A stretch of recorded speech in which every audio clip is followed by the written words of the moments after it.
মানিক, মহাসমাবেশের প্রস্তুতি কেমন দেখছেন এবং নেতাকর্মীদের উপস্থিতি কেমন দেখছেন, আমাদেরকে বিস্তারিত জানাবেন। মনে ধন্যবাদ আপনাকে। আগের বুলেটিনে বলেছিলাম যে দীর্ঘ 17 বছর পর অর্থাৎ বিভাগীয় পর্যায়ে এই প্রথম মহাসমাবেশ হচ্ছে উত্তরের বিভাগীয় নগরী রংপুরের জেলা স্কুল মাঠে। আপনি দেখতে পাচ্ছেন যে ইতিমধ্যে মঞ্চ প্রস্তুত রয়েছে এবং নেতাকর্মীরা কিন্তু আসতে শুরু করেছেন। আপনি দেখছেন যে তাদের সকল প্রস্তুতি সম্পন্ন হয়েছে। নগরী জুড়ে 2 শতাধিক তারা সাউন্ড সিস্টেম লাগিয়েছেন। এছাড়া আমরা কথা বলেছি জামাতের নেতাকর্মীদের সাথে, তারা বলছেন যে স্মরণকালের যে বৃহৎ একটি মহাসমাবেশ তারা করতে চান এবং এই সমাবেশের মধ্য দিয়ে তারা আসলে বৃহত্তর রংপুরে যে জামাতের একটি ঘাঁটি রয়েছে এটি জানান দিতে চান।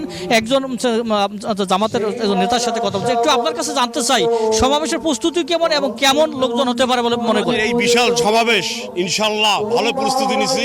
আমাদের টার্গেট 2.5 থেকে 3 লক্ষ লোক হবে এই সমাবেশে যোগদান দেবে ইনশাল্লাহ। আমরা আশাবাদ আমরা এই বিশাল সমাবেশ সার্থক হবে এবং এই সমাবেশকে আমরা সৌন্দর্যভাবে পালন করব।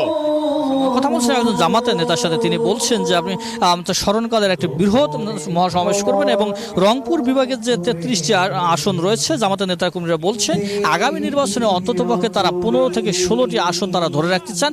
সেই লক্ষ্যেই কিন্তু তারা কাজ করছেন এমনটি কিন্তু বলছেন। আরেকটি বিষয় বলে রাখি যে জামাতের এই সমাবেশের মধ্য দিয়ে তারা জামাতের নেতাকর্মীরা আমাদেরকে যেটি জানান দিতে চান, সারা বাংলাদেশের মানুষকে যেটি জানান দিতে চান যে জামাতের ইসলামের অবস্থান অত্যন্ত শক্ত এবং তারা গণতান্ত্রিক পন্থা এবং সংস্কারের পরেই তারা নির্বাচনে যেতে চান, এমনটাই কিন্তু বলছেন রংপুরের জামাতের নেতাকর্মীরা। এই ছিল আমার কাছে রংপুরের জেলা স্কুল মাঠ থেকে জামাতের সমাবেশের মঞ্চ থেকে সর্বশেষ মনি।